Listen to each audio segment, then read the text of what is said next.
A new law barring the production or sale of high-inducing hemp-derived cannabis products will take effect Monday after a judge declined to block it. Hemp Quarter 605, a Pierre-based shop that sells those products, filed a lawsuit earlier this month in U.S. District Court in South Dakota. The business claims the new law's provisions are unconstitutional and in conflict with federal law. The 2018 Farm Bill legalized the production and sale of industrial hemp and hemp-derived products, providing they contain less than 0.3% of the intoxicating compound delta-9 tetrahydrocannabinol, also known as THC, by dry weight. House Bill 1125, signed into law in March by Governor Kristi Noem, Republican, targets 5 types of chemicals that appear at lower levels in the hemp plant. The chemicals can be synthesized and added in amounts large enough for hemp products to ape the intoxicating effects of delta-9 THC found in marijuana. Marijuana remains illegal at the federal level, even though it's legal in some states, and medical marijuana is legal in South Dakota. A violation of the new law will be a Class 2 misdemeanor, the state's lowest level criminal offense. Like most laws adopted by the legislature, its effective date is July 1st. Products like gummies, vape pens, and smokable hemp containing the chemical targeted by the new law are widely available across South Dakota. They are sold in gas stations, grocery and liquor stores, and specialty smoke shops like Hemp Quarter 605. The company had asked U.S. District Judge Eric Schulte, I hope I'm pronouncing that right, to issue a preliminary injunction to block the law from taking effect as the case plays out in court. At a hearing on the injunction Thursday in Pierre, Hemp Quarter 605 representatives testified that hemp-derived products constitute more than 2/3 of their retail business. They argue the state is violating the U.S. Constitution's Commerce Clause by interfering with the sale of federally legal product across state lines.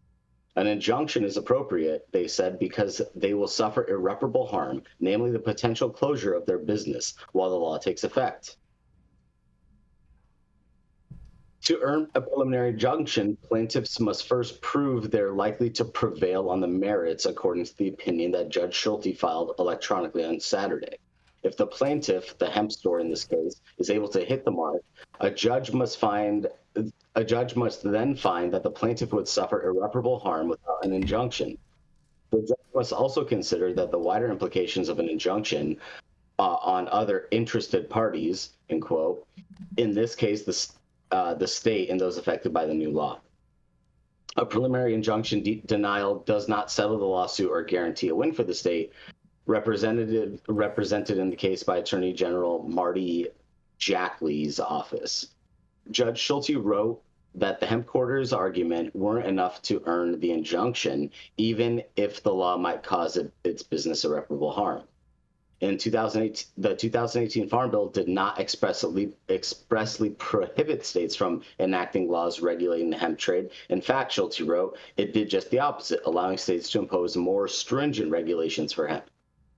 The legislator's passage of House Bill 1125 falls squarely within the police powers traditionally reserved to states, as it is intended to promote the health and welfare of South Dakota citizens, Schulte wrote.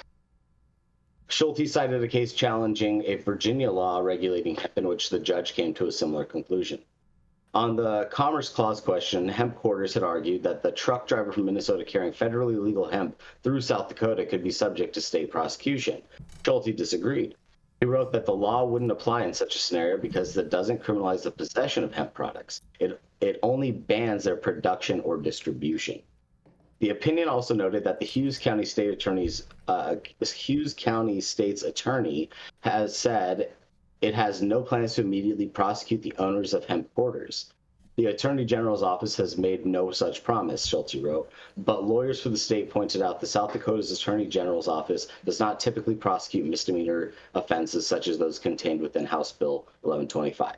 And that's the story, a very interesting story. I mean, it's just getting more and more complicated with all this stuff. Again, as I say, typically on Tuesday, every Tuesday on the show, our focus and other people's focus out there on the bifurcation of these cannabis products has really created this. And so if we all got our shit together and we started fighting one fight, to legalize cannabis and all its forms and all its chemical formats, then we're really somewhere, and we don't have bullshit like this happening. So I'd love to hear from you guys, but it sounds like a setup. This sounds like a complete setup. Oh, hey, we're not going to do anything to you, and then just keep selling, the product that makes up 67% of your business. It's just disingenuous. It's a bunch of bullshit. What do you guys have to say? I've never seen bullshit from policymakers. Come on. Simon, this is North Dakota. Are we correct on that? South Dakota. South Dakota. So this is the same state where Governor Kristi Noem governs, where they passed a medical bill by the will of the people, and they then rescinded it. Correct? She's cited in this article. Actually, I said her name. Yeah, I mean, I think again, it's like this is just weird. It's weird, but why is it weird? It's because of this one singular fact that there's an intoxicating effect from this hemp product. Again, it's just stupid. It's just stupid. This is a waste of everyone's fucking time. And what was the reasoning that the judge gave for blocking making a decision in this case?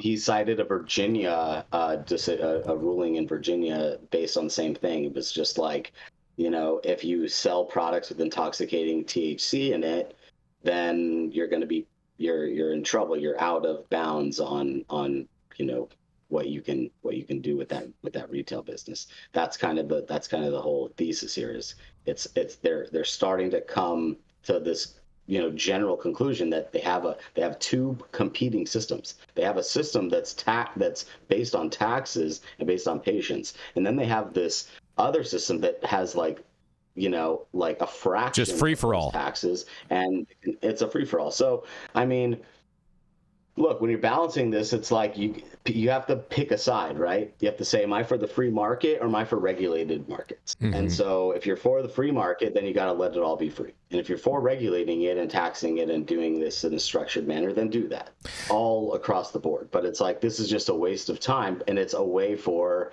it's a workaround, but it's more than that. It's more just like this, this obvious, it really is our policy making.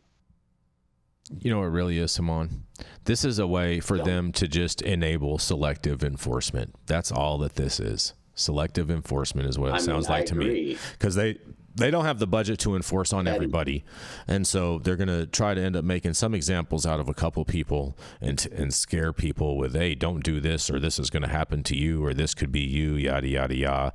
And that's all they're going to be able to do is just try to manipulate people's decisions with fear.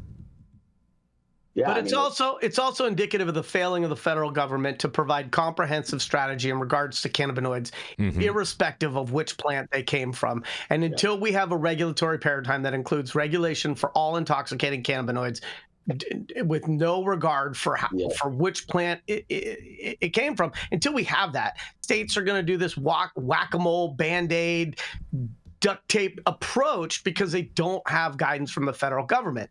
And so, I blame the feds on this. 2018 was a long time ago. A lot of science, a lot of innovation has happened since then, and the feds haven't provided a lot of indication and structure for how this is going to be navigated in a way that's compliant. Again, it's a hole in the policy. It's a hole in the understanding and like the general education. There's a huge divide, and that needs to be shored up, or else this is going to continue, and it's going to just lead us down a path where it's just going to limit us as operators, long-standing operators. So, I mean, it's time to check yourself, America. It's time to check yourself before you wreck yourself. Check yourself in your South Dakota, and if it's feeling a little funky down there, take a shower. And if anybody knows holes, it's Simon. Hello again. Oh, man. I see what you did there, Jenny Beth. That was good. God, girl. I can't even show my face anymore. Oh, my goodness. Yeah. The best for last. Making a brown man blush over here. Jesus. Man. Look at his color of his skin relative to his cup. Yeah, you've lightened up, bro. You're looking like the bottom wording on the screen right now. I don't know if that's a blush, a flush, or a rush, but you are pink. It might be a mush rush or a kush rush. I don't know.